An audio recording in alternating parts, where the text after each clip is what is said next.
Namo tassa bhagavato arahato samma sambuddhassa. Namo tassa bhagavato arahato samma sambuddhassa. Namo tassa bhagavato arahato Samma Sambuddhassa.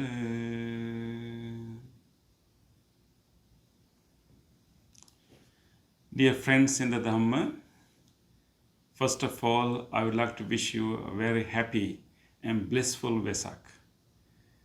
It is a time for us to celebrate the enlightenment of our Supreme Buddha, and of course together with the birth of the Bodhisattva and also the Parinibbana of our Supreme Buddha. And Vesak is an important season for all of us. It is a season that we celebrate not only the enlightenment of the Buddha, but also the possibility and the potential of the enlightenment of all living beings, including ourselves.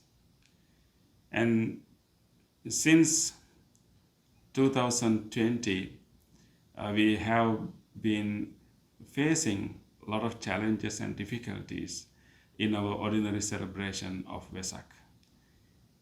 We had to cut down the festive nature of our Vesak celebrations and our gatherings and our other many charity work that we do during this Vesak season. So a lot of things have changed.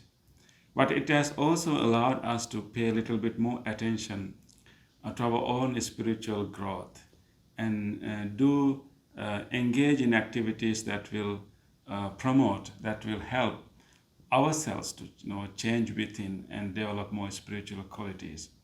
So it is a different kind of celebration that we are doing now. For this year also, we are still facing different challenges and limitations. So we again celebrate Vesak in a quite different way, but that's okay. That is okay. It has a different benefit.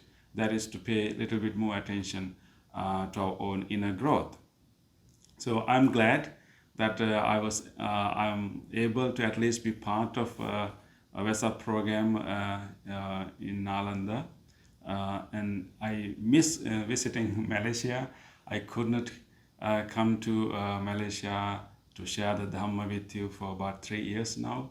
But I'm so glad that I'm still able to join you through other means such as this. So since we are celebrating Vesak and also we are going through a lot of challenges and difficulties, it is a good time for us to understand the example of our Buddha, the example of the Bodhisattva, and try to learn from the life of the Bodhisattva to how to overcome challenges and difficulties and how to face difficulties and challenges in our life with courage and hope and trust. So definitely, Vesak is a season that reminds us the possibility of our mind to overcome our own weaknesses and also to overcome all the obstacles and challenges. And the enlightenment of the Buddha, is a proof that all human beings and even all living beings has this capacity, have this potential to rise above their limitations, rise above their defilements. And that is why we always use the symbol of lotus to remind ourselves that possibility of transcendence, possibility of rising above and going beyond our obstacles and our challenges and our own weaknesses and our limitations. So although it is a difficult time for most of us, although we are going through so many limitations and challenges in our life, Vesak reminds us this possibility of going beyond, the possibility of transcendence. It may not happen at once, but through gradual effort, we can overcome both the outer obstacles and also inner weaknesses and limitations. So this Vesak should bring us more hope. The Vesak should bring us more courage to continue our life, continue our ordinary life, and also continue our spiritual practice. Because we have this great example of the life of the Buddha, and we have this great proof that all these challenges and limitations can be overcome. And our Supreme Buddha has shown and how such obstacles can be overcome. If you think about the life of ascetic Siddhartha, just before he became the Buddha, and he went through so many obstacles. He left his princely life and then became an ascetic, and he struggled a lot during the period of 6 years of searching and seeking, and he was not successful for the most part of that period of his struggle to become enlightened, to find the solution to this problem of suffering. And so as an ascetic Siddhartha, he went to teachers of his current time and learned the techniques of meditation from those teachers, and hoping that will give him the full freedom from craving and ignorance, that will bring him the awakening and complete fruition of wholesome qualities. But that did not happen. The ascetic Siddhartha knew that there's much more to do, and this is not full awakening. These meditation techniques can bring me kind of peace, but it is not an awakening. It is not. It doesn't allow me to have insight into the real cause of the suffering. So therefore, the ascetic Siddhartha had to leave those teachers and move to try different methods. First, he met the teacher Alala Kalam, and then he met the teacher Uddakarama Buddha, and he learned many meditation techniques from these teachers. But at the end, the ascetic Siddhartha was still unenlightened, still unawakened to the root cause of suffering, and it was not successful. And imagine that the ascetic Siddhartha left a family and left a kingdom, and now he is not even finding the release, the enlightenment, and those answers to his burning questions that he had out of compassion for living beings. But the ascetic Siddhartha did not give up. He gave up the techniques. He gave up the methods that he used to achieve achieve those attainment, and he was ready to give up the techniques and methods, but he was not ready to give up his goal, give up his aim, give up his purpose, and he continued his search out of great compassion for living beings.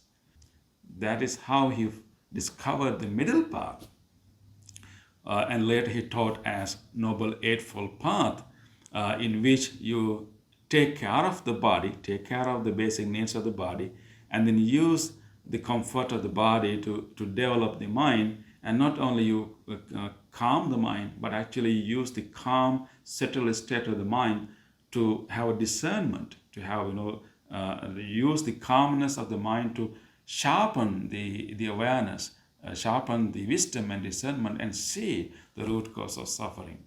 So this story of the ascetic Siddhartha, our Bodhisattva before becoming the Buddha, is a good example for us to live our life. In our life, particularly during these days, we are experiencing so many obstacles, so many failures in our life. Many things have changed, and pandemic has brought so many changes to our lives, and many things that we do seems to be not very successful, not very fruitful. But if we learn from the life of the Buddha, and it should give us kind of encouragement, no matter whatever the challenges that we have in front of us, no matter how many times we fail in our lives, And also, even no matter whether we no matter whether we know what the future will bring, and we thought that this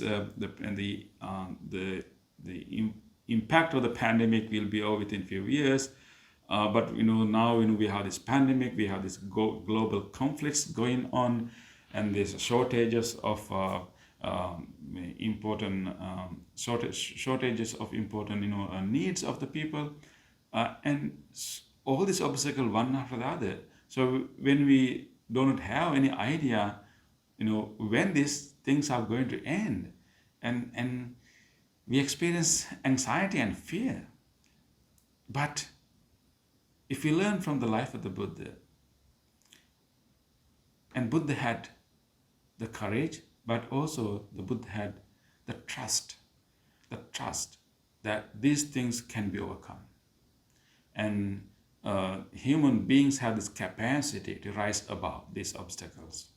And of course, Bodhisattva was more focusing on the obstacles that he faced within himself.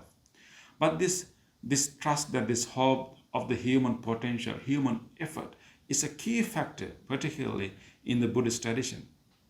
And the Bodhisattva displayed that trust and that he had in his own capacity. So Buddhism always encourages us to focus on our own effort, focus on our ability, our capacity to go beyond our own weaknesses and limitations, and also our capacity to win the challenges that will come from outer world. So that is why we find the repeated emphasis on virya, the idea of virya.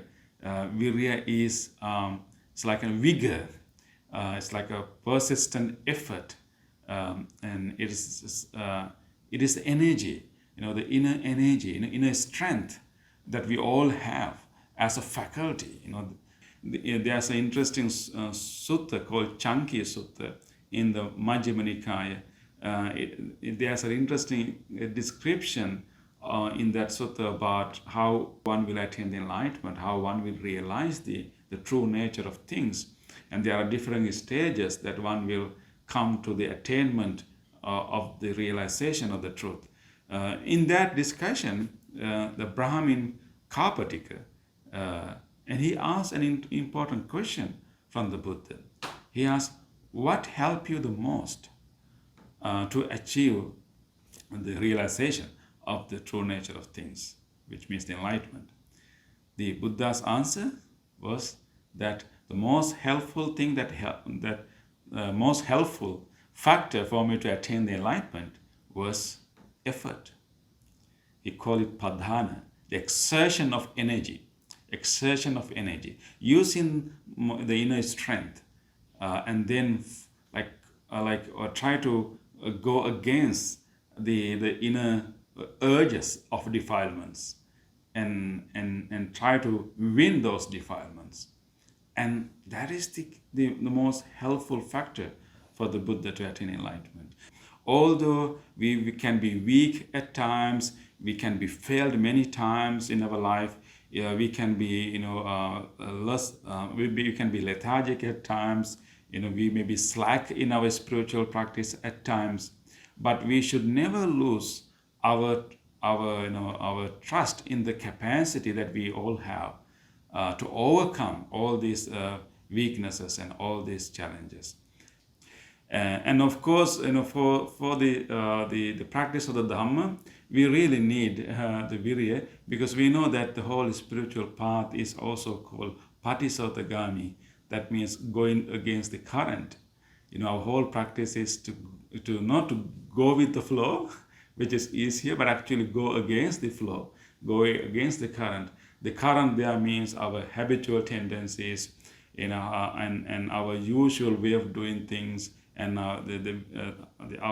the natural tendency to develop defilements. And this is the natural flow, the current. But our practice is actually understand that flow, that current, and then going against it and actually overcome it and rise above it. So therefore, let me give you some simple practices that you can do in your life to kind of remind yourself this this capacity we have, and then how we can keep our courage and keep our hope no matter whatever happening in our environment, no matter how many times that we fail in our life, and no matter how many global crises happening around the world, but we can keep practicing, we can keep doing our duties as a father, as a mother, as a member of the society, and we can keep practicing as a Buddhist. How we can do that? So one important technique is actually to be serious when you take refuge in the Buddha, Dhamma, and Sangha. In our Buddhist practice, we recite Buddhang Saranang Gacchami, Dhammang Saranang Gacchami, Sanghang Saranang Gacchami. But when you do that, actually, what we are really doing is actually not only thinking about the greatness of the Buddha and Buddha's blessing, but actually availability of the Buddha's teaching for us to overcome our own challenges. And also to use the example of the Buddha to overcome our difficulties and challenges. Therefore, when we take refuge in the Buddha, we are learning from the example of the Buddha, and we remind ourselves that we have the teachings of the Buddha, all these techniques to overcome our difficulties and challenges. And when we take refuge in the Sangha, we remind ourselves that we have the enlightened disciples of the Buddha, and disciples of the Buddha who have committed to seriously practice this path. I'm not alone. There are other practitioners. There are advanced practitioners of this path, and they can help me.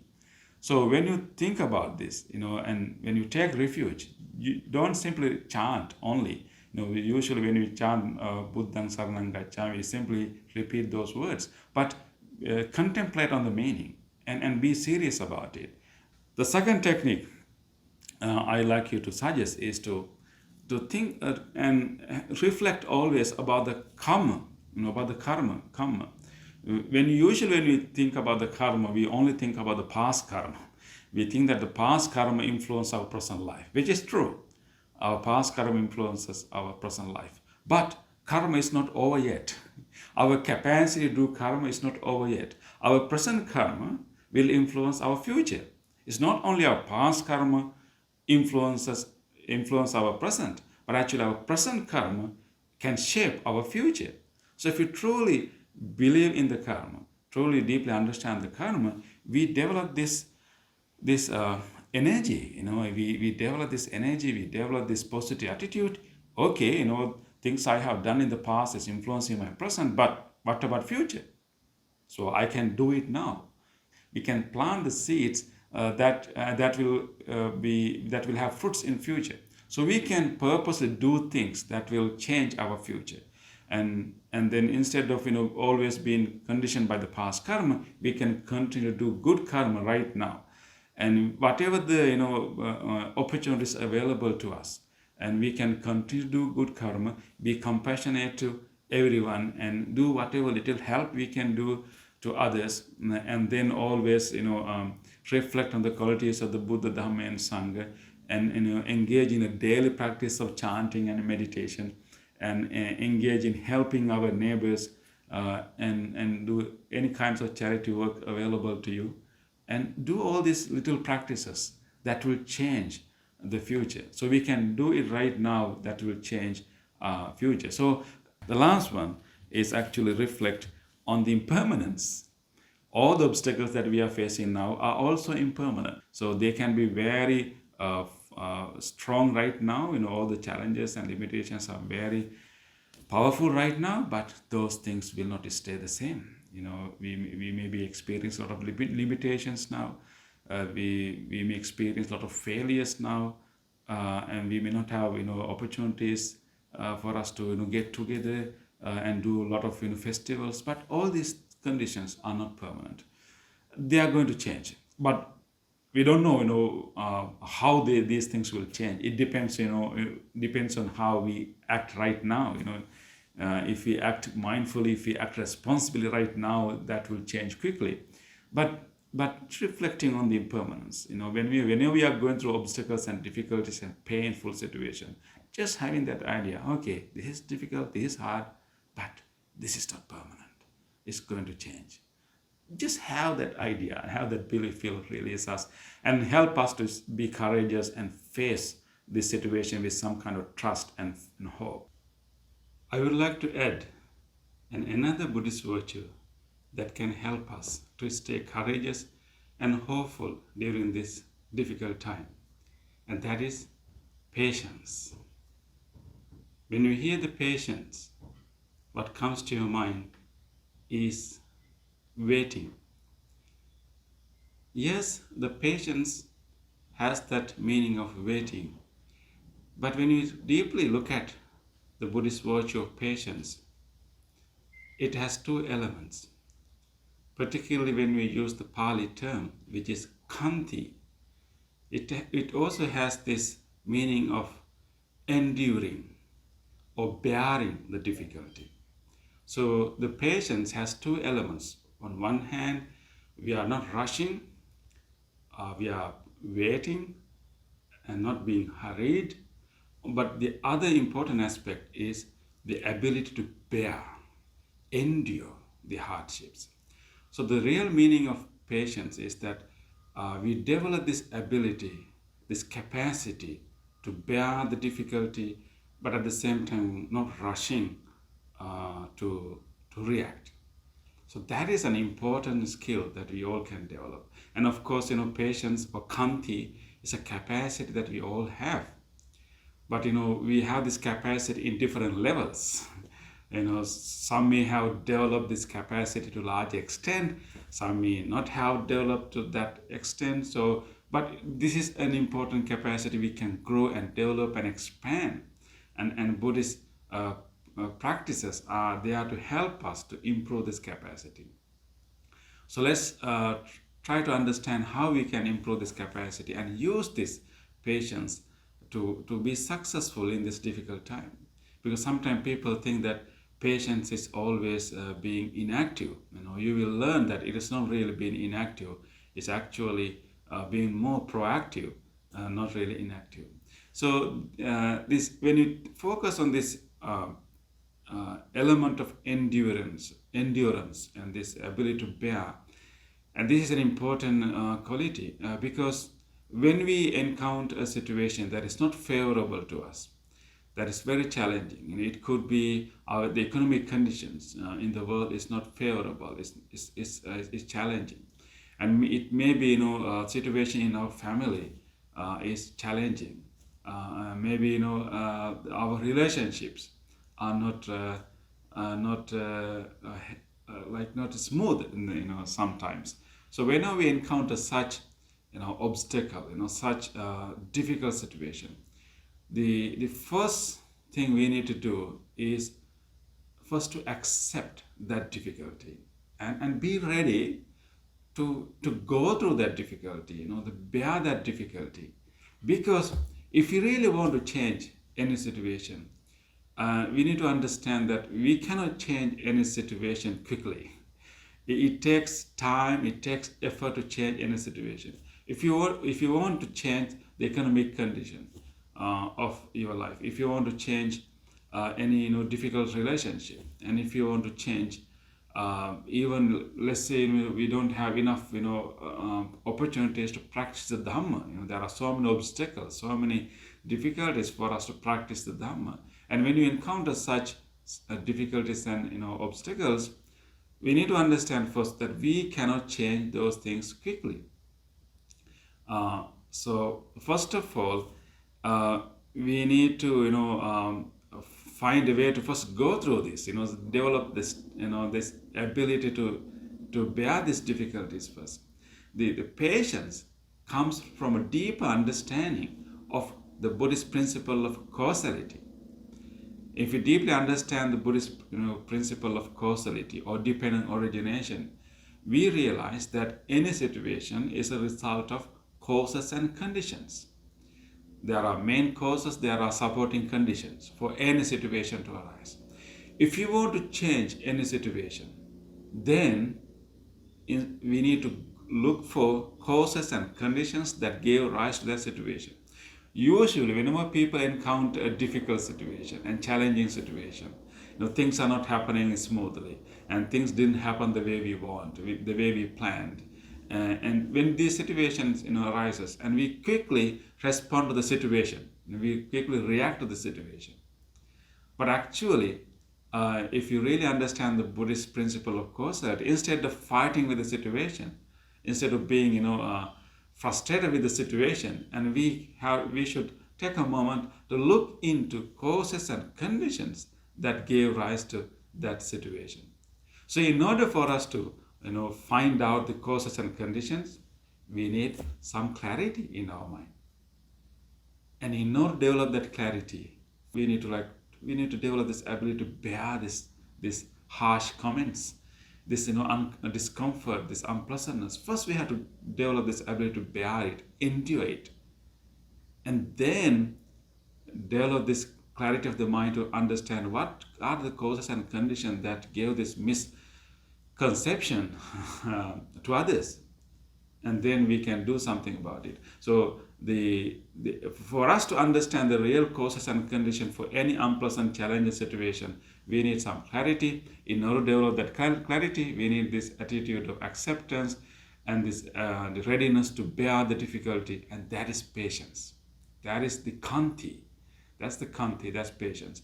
We should not expect that everything to be smooth all the time. We should be ready to sometimes to go through pain, go through discomfort, go through unpleasantness. We cannot expect that everything will be pleasant. And we need to be ready to go through some unpleasantness, sometimes. So important lesson to understand that, and patience is not always inaction. Actually what's really happening here, that in patience we don't react impulsively. We don't react habitually. Yeah, that is true.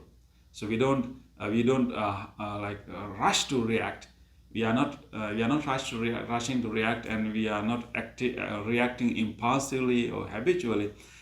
But we first observe that pain, the discomfort, unpleasantness occurring in our mind as a result of that unexpected situation, limitation that we experience, maybe the harsh words that we are hearing, and maybe challenging a work situation, difficulty at the work, and whenever we experience this unpleasant, disagreeable situations, first we observe it, and then we develop this attitude of acceptance. Okay, let me go through this for a while until I find out the causes and conditions that gave rise to this situation, and then we act.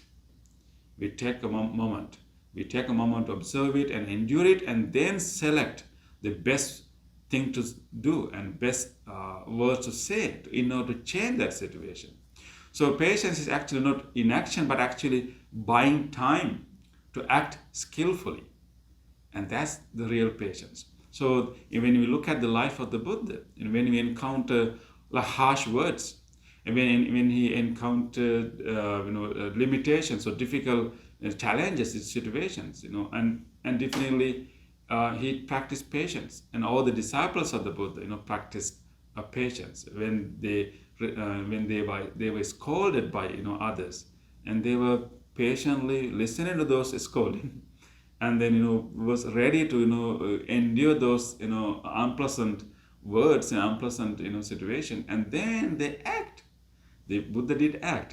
Think about the time that the Buddha was scolded by the Brahmin called Akosa Bharadwaja, and he insulted the Buddha in a very harsh way. Buddha accepted it, endure those unpleasant words, and then he waited until that person's come to his sanity, come to some level of calmness, and then he started talk. So patience does not mean that we simply wait and do nothing, but actually we are waiting, but at the same time we are enduring the difficulties, and then choosing the proper way to act. So remember, when we practice patience, particularly during this time, and we encounter so many challenges, so many limitations, we cannot live our life as we used to live. There are so many economic hardships. There are so many weather challenges, we are encountering also. And so many, and there are also so many things happening around the world, like conflicts happening around the world that will impact us in a very negative way. Some causes and conditions are not under our control. We cannot change the world politics. We cannot change, what is happening in other country. We cannot change sometimes even, things happening in our own country. But there are things that we can do within our limitation, within our limit. So I hope that by following these techniques, we can continue to have courage and hope, and continue our daily life, continue our work life, continue our family life, and as well as our spiritual life. So I hope that the life of the Buddha, particularly the period of the ascetic Siddhartha, can help us a lot to stay courageous and stay hopeful to our future.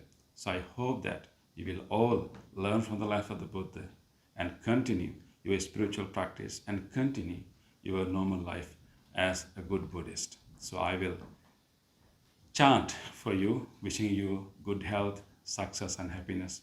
May you all receive the great compassion of the Buddha, and may you be blessed with good health, peace, and happiness. And may you also be blessed with courage and hope. May the great blessings of the compassion of the Buddha, the Dhamma and Sangha be with you. May you all be well. May you all be courageous. May you all have positive attitudes. May you all be peaceful. Sabbhitiyo vivajjantu sabbarogo vinasnsatu mate bhavattvantarayo sukhi digayuko bhave bhavatu sabba mangalang rakkantu sabba devata sabba buddhanubhavena sada sotti bhavantu te bhavatu sabba mangalang rakkantu sabba devata sabba dhammanubhavena sada sotti bhavantu te bhavatu sabba mangalang rakkantu sabba devata sabba sanghanubhavena sada sotti bhavantu te.